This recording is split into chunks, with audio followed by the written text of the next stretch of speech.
네, 20번째 추천하는 책입니다. 나는 왜 집중하지 못하는가? 라는 이 책. 이 책은 그 정신과 전문의 반건호 정신과 전문의께서 쓰신 책입니다. 37년, 거의 지금 40년 가까이 정신과 의사로서 진료를 보시는 분이신데요. 특히 이제 그 오티즘 스펙트럼 디소더라고 자폐 스펙트럼 장애와 그리고 ADHD의 두 가지의 오랜 시간 동안 연구를 해오신 정신과 전문의시죠. 근데 이 책이 얼마나 자세하게 잘 되어 있냐는 읽어본 사람들만 알 수 있습니다. 근데 이 책을 관심을 두지 않아요. 근데 전 이 책을 누가 꼭 읽었으면 좋겠냐라고 하시면 ADHD 자녀를 둔 부모가 읽기에 딱 좋습니다. 이 책은 성인 ADHD, 즉 지금 자녀가 ADHD라면 부모도 ADHD이다 라고 할 정도로 유전율이 높습니다. 대부분 유전이라고 생각하셔야 됩니다. 그렇기 때문에 자녀가 ADHD 성향이 있다 그러면은 부모 중 한 명이나 둘 다일 수도 있겠죠. 꼭 검사를 같이 받아서 ADHD인지 확인을 해야 됩니다. 그런데 부모가 자기는 어렸을 때 이걸 받아본 적이 없거든요. 진료를 받아본 적도 없고 그냥 지나간 세월이기 때문에 인정하기 어렵고, 두 번째는 자녀가 ADHD 약을 먹어야 된다. 정신과 약물 치료에 대한 편견이 너무 많기 때문에 진료를 보러 가는 것 자체에 거부감이 많고 편견이 많죠. 근데 미리 얘기 드리면은 ADHD 약만큼만 얘기하는 게 아니라 그 아이들이 먹는 약, 특히 이제 정신과 약을 잘 들여다보면은 아무리 오래 먹어도, 뭐 시간으로 보면은 40년을 먹어도 이런 중독성이 없습니다. 정신과 약은. 그리고 그 수면제를 빼놓고는 톨러런스라는 내성도 없습니다. 거의 없습니다.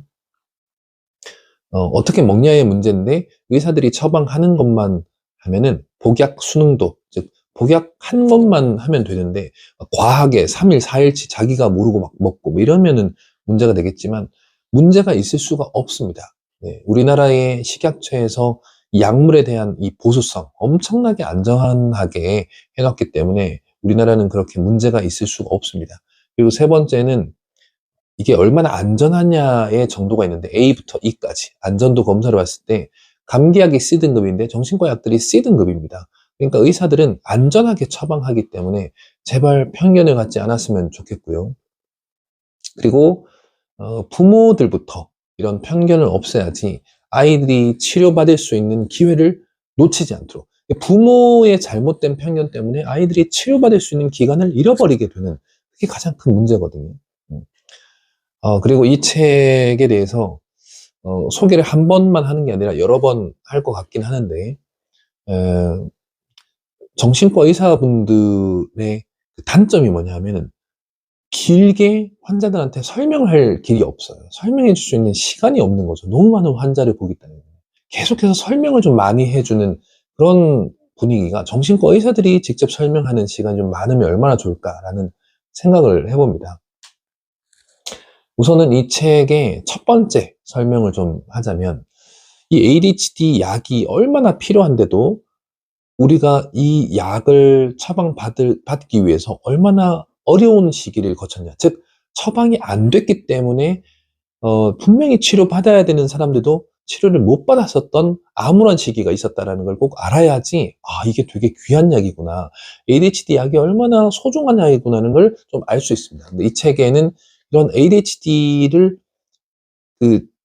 진단을 분명히 받아서 약을 먹어야 되는 사람도 약이 없어서 혜택을 못 받았던 시기가 분명히 있다라는 걸 알아야, 빨리빨리 ADHD는 진단받아서 약을 복약 받는 게 이게 좀 혜택이구나라는 거를 알 수 있는 그런 설명이 나옵니다.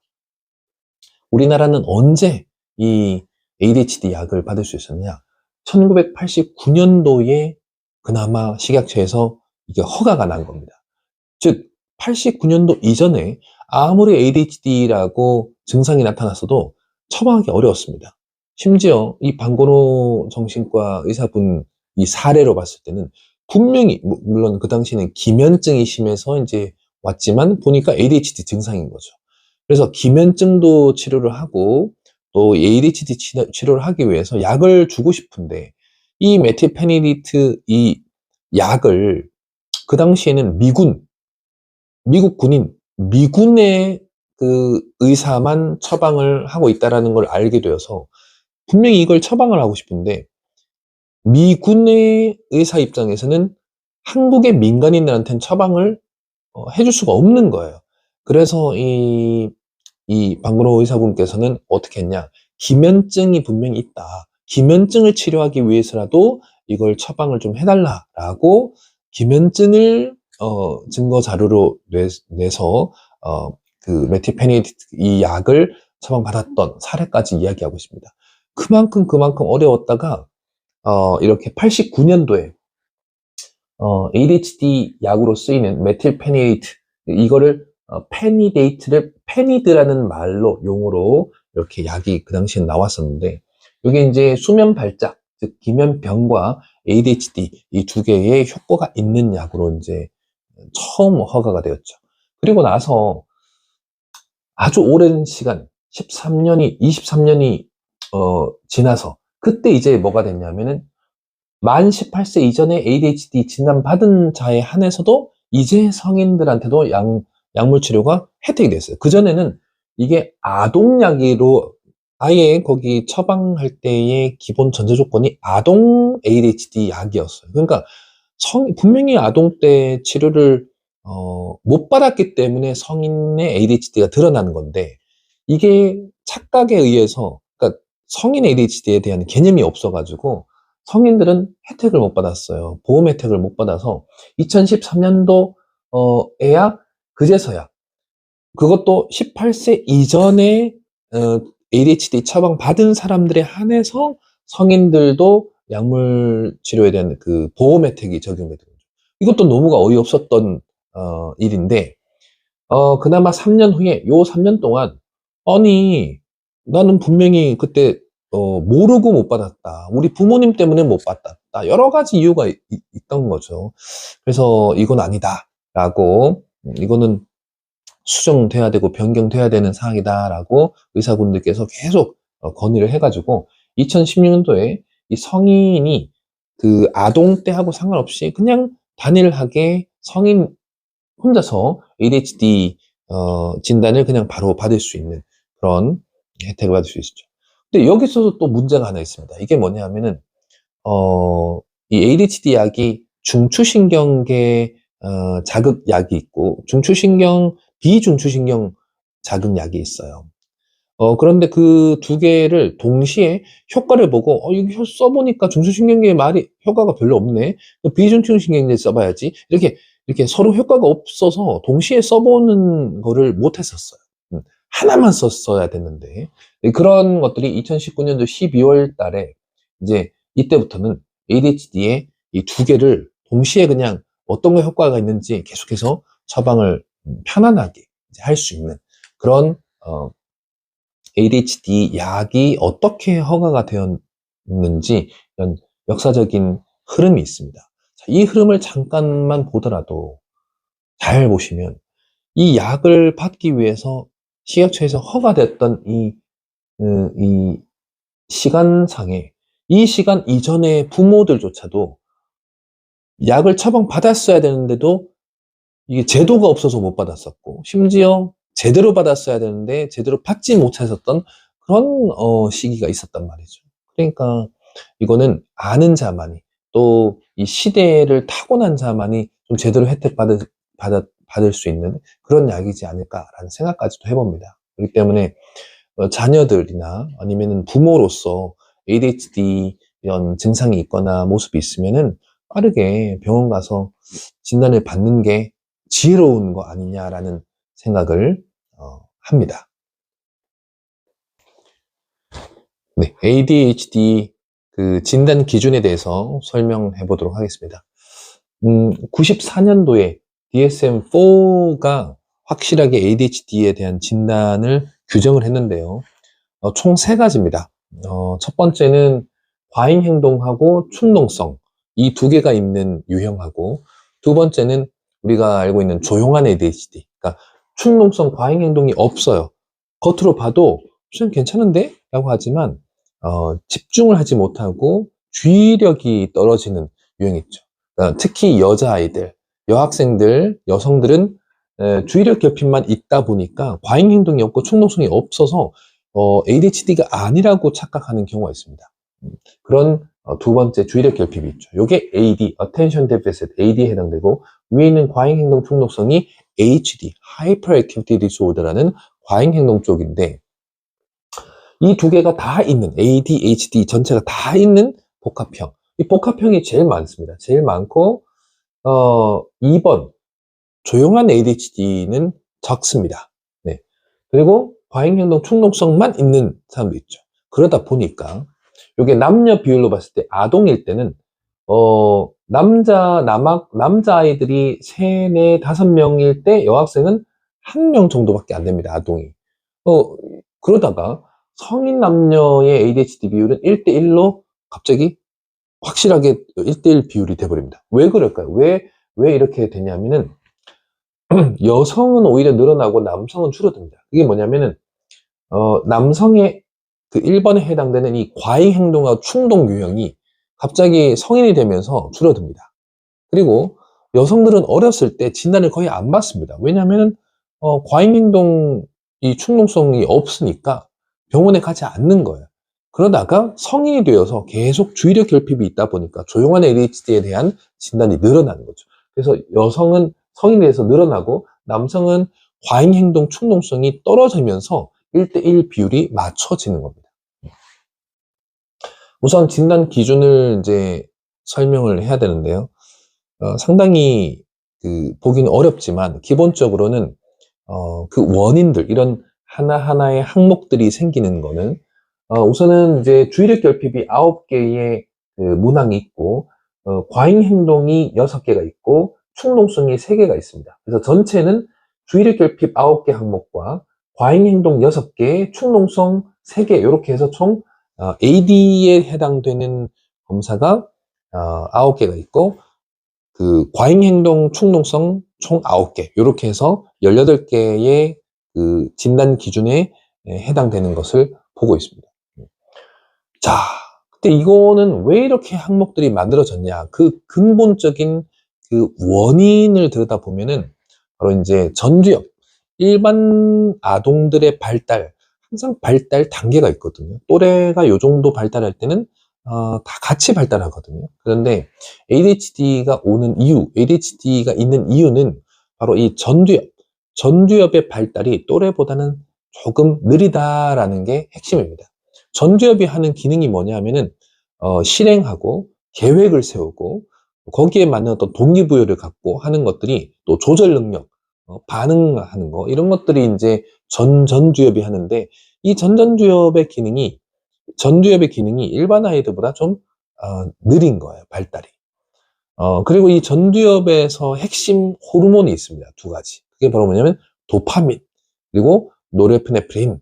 노르에피네프린은 쉽게 말하면 아드레날린입니다. 같은 말입니다. 근데 이 2개의 호르몬이 결핍인 거예요. 결핍. 그래서 이 9가지에 그 해당되는 주의력 결핍에 대해서 제가 한번 읽어볼 테니까 본인이 거기에 해당되는지를 한번 보시면 됩니다. 특히 우리 딸을 키우는 부모님들은 잘 보셔야 됩니다. 이런 경우가 있죠. 학교의 규칙 규율을 따라야 될 때 그걸 따르기 좀 어려운 것. 그 다음에 또래 여학생들끼리 학교 끝나면 같이 기다렸다가 가고, 이런 것들이 좀 안 맞을 수 있어요. 그러다 보니까 오히려 딸들은 뭐 남자애들 친구랑 어렸을 때 잘 맞는 그런 아이들, 그런 부분들이 좀 특이한 부분이 있죠. 아무튼 1번부터 9번까지 9개 항목을 한번 읽어볼게요. 첫 번째는 뭐냐면은 학업, 일, 기타 활동 중에 세심한 주의를 기울이지 못하거나 부주의한 실수가 자주 일어나는 거예요. 세심한 주의를 기울이기 어려운 거죠. 멍 때리고 잡생각이 많고, 공부하려고 그러면은 잡생각하고, 공부하려면은 산만해지고, 이런 것들을 말합니다. 두 번째, 과제 수행이나 놀이 중에 주의 집중이 지속되는데 어려움이 잦습니다. 처음부터 끝까지 꾸준하게 집중을 해야 되는, 놀이도 꾸준하게 집중해야 되죠. 중간에 하다가 자꾸 일어나거나, 중간에 하다가 없거나, 중간에 하다가 집중을 못해서 지거나, 이런 부분들이 두 번째 또 특성입니다. 세 번째는 얼굴을 마주보고 이야기하는데도 듣지 않는 것처럼 보일 때가 있다. 분명히 얼굴을 잡아서 이야기하고 있는데도요, 눈동자가 딴 데 이렇게 보고 있고, 본인이 말할 때는 집중을 하지만 내가 결국에는 말을 할 때는 집중 안 하는. 그러니까 이게 대화라는 건 서로 주고받아야 되는데, 본인 말할 때는 말하지만 내가 말하려고 하면 안 들어요. 이런 특성이 있습니다. 그러니까 대화가 안 되는 느낌이 있고, 네 번째는 지시를 따라오지 않거나 학업, 심부름, 업무를 끝까지 못하는 경우가 잦다.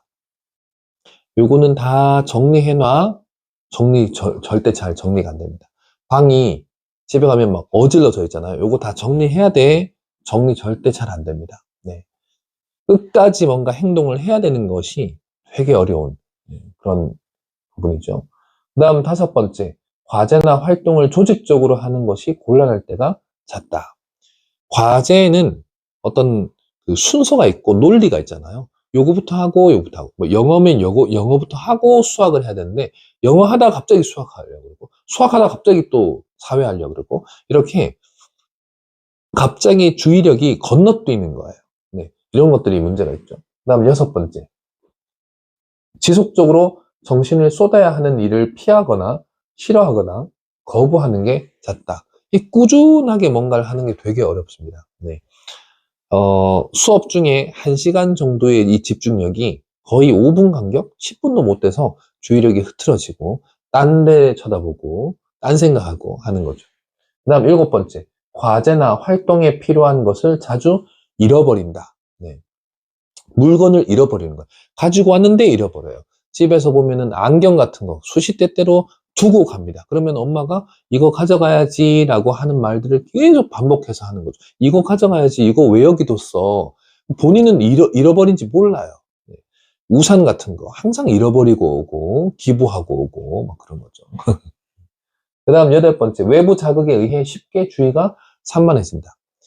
작은 소리에, 작은 어떤 움직임에 그대로 따라가게 됩니다. 그래서 움직이는 거에 그대로 거기에 나랑 말하다가 갑자기 딴 데 쳐다보고 하는 일들이 주변의 자극, 촉발 요인에 너무 빨리빨리 집중력이 흐려지는 특성이 있습니다. 마지막, 일상적인 일을 자주 잊어버린다. 분명히 이거는 생활에 있어서 약속인데 그걸 잊어버려요. 분명히 엄마가 하라고 했잖아. 근데 잊어버려요. 잊어버리는 게 가장 큰 특성입니다. 이게 바로 9개가 바로 주의력 결핍에 대한 항목입니다. 이것들이 왜 이렇게 안 된다고요?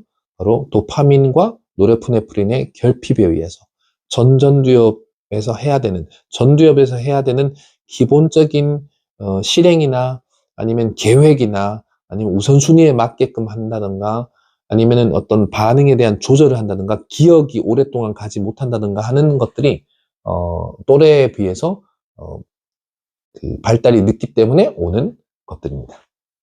이제 요거 이어서 과잉행동 6개랑 충동성 3개도 한번 보도록 하겠습니다. 네, 이번에는 과잉행동 6개 항목하고 그 다음에 마지막 충동성 3가지.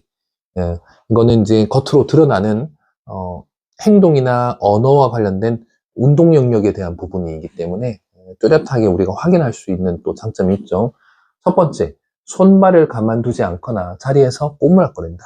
손을 계속 꼼지락꼼지락 거리는지를 확인을 한번 해봐야 됩니다. 성인의 경우도 손을 계속, 아니면 내가 손을 꼼지락거리는 게 너무 불편하고 사람들한테 이게 조금 불편하게 보이기 때문에 뭔가를 계속 만지작거리고 있는 것도 유사한 행동입니다. 두 번째, 가만히 앉아 있어야 하는 상황에서 자주 자리를 뜬다. 애들 같은 경우에는 계속 돌아다니는, 차분하게 앉아 있는 것 자체가 잘 안 되는 아이들이 이런 모습이고요. 세 번째, 적절하지 않은 상황에서 지나치게 뛰거나 혹은 기어오른다. 아이들 같은 경우에는 뛰거나 기어오르는 행동을 직접 하는데 성인의 같은 경우에는 안절부절하지 못한다라는 항목으로 바뀝니다. 그래서 이러지도 못하고 저러지도 못하는 좀 안절부절 못하는 어떤 그런 모습이 보이면 요 세 번째 항목에 해당되는 거고요. 네 번째는 조용하게 놀거나 레저 활동을 하지 못하는 경우가 잦다. 조용하게 하는 게 안 됩니다. 불쑥불쑥 큰 소리가 나거나 감정적으로 크게 소리를 내는 그런 부분이 있죠. 그 다음 다섯 번째, 쉴 새 없이 활동하거나 혹은 마치 모터가 달린 것 같이 행동하는 경우가 있다. 아이들 같은 경우에 계속 돌아다니는 애들 있죠. 네. 무슨 진짜 모터가 달린 것처럼 쉬지 않고 계속 뛰어다니고 돌아다니는. 요걸 거꾸로 말하면은 이제 보통 검사를 할 때 줄을 요렇게 줄을 길게 바닥에다가 그어놓고 한 발 한 발 천천히 옮겨오라고 하면 이건 잘 안 됩니다. 균형 감각이 잘 없는데 뛰어다니니까 제가 뭔가 활동을 많이 한다라고 착각하는데 천천히 몸을 움직이는 균형을 잡는 그런 거 하면 반대로 너무 안 될 겁니다. 네, 그런 부분. 그 다음 여섯 번째는 지나치게 말을 엄청 많이 합니다. 그것도 속도가 velocity, 속도가 엄청 빠르게 말을 많이 합니다. 근데 남이 말하려고 그러면은 이제 말을 안 듣는 그런, 이게 바로 과잉 행동에 해당되는 거고요. 말도 언어도 이것도 행동에 해당됩니다. 운동이기 때문에. 그리고 충동성의 세 가지를 보면은 질문이 끝나기 전에 대답해 버리는 경우가 잦다. 말 다 안 듣습니다. 처음에 집중하는 듯 한데 중간에 말을 계속 대답을 해버리는, 다 못 듣는 그런 문제가 있고, 여덟 번째는 차례를 기다리는 것을 자주 어려워한다. 줄 서는 거. 기다리고 있으면서 이렇게 차분하게 줄을 서서 따라가는 게 안 됩니다. 계속 앞을 기웃거리고 또 앞으로 이제 기회만 되면 앞으로 가려 그러고, 이게 천천히 어떤 순서적으로 하는 게 잘 안 되는 거죠. 아홉 번째, 마지막 아홉 번째는 다른 사람이 하는 것을 중단시키거나 무턱대고 끼어드는 경우가 잦다. 네. 상대방이 말을 하고 있는데 끼어드는 거. 상대방이 행동을 하고 있는데도 그냥 끼어드는 거. 그래서 지금 이런 충동성에 대해서 대화의 경우는요, 자기 자랑을 시도 때도 없이 하는 애들이 있고요. 그러니까 약간 눈치가 없는 그런 경우가 있어요. 그래서 오해가 많이 있죠. 너는 왜 네 자랑만 해? 너는 왜 네 말만 해? 이렇게 이제 주위에서 말을 많이 하기도 하고, 자기에 대한 어떤 자랑? 이것이 과도하게 많은 말을 하면서 자기 자랑을 많이 하는 그런 부분도 포함됩니다. 자, 그래서 이런 아홉 가지, 주의력 결핍의 아홉 가지랑, 그 다음에 이제 과잉 행동의 여섯 가지랑, 충동성의 세 개를 합쳐서 총 18개의 항목을 보고, 정말 내가 여기에 어느 정도 해당하는지를 보면서 부모로서 또 우리 자녀가 여기에 해당된다면은 빠르게 진료를 보는 것이 정말 지혜롭다라는 얘기를 할 수 있습니다. 네. 앞서 AD에 해당되는 9개, 그 다음에 뒤에 있는 HD, 즉, 과잉 행동하고 충동성에 해당되는 9개 진단 중에, 도대체 몇 개를 정확하게 진단할 때는 바라보냐. 바로 이제 나이대에 따라서 17세 미만인 경우는 9개 진단들 중에 6개 이상이어야 되고, 그 다음에 17세 이상의 후기 그 청소년과 성인일 경우는 5개만 해당돼도 진단을 하게 되어 있습니다. 그런데 이제 뭐 예를 들면은 성인인 경우, 20세 이상의 성인인 경우에 AD 쪽에 9개 항목 중에 5개다. 앞쪽. 그 다음에 뒤에 있는 과잉 행동하고 충동성 중에 9개 중에 6개다. 그럼 5개 둘 다 넘었으니까 요거는 이제 복합형으로 ADHD 전체 복합형으로 보고, 30세 이상의 어떤 성인인 경우는 만약에 AD가 7개다. 근데 그 과잉 행동이 3개다. 그럼 5개 아래죠. 그럼 이거는 해당되지 않기 때문에 주의력 결핍, 즉 조용한 ADHD에 해당되는 주의력 결핍에만 해당되는 걸로 진단하게 되어 있습니다.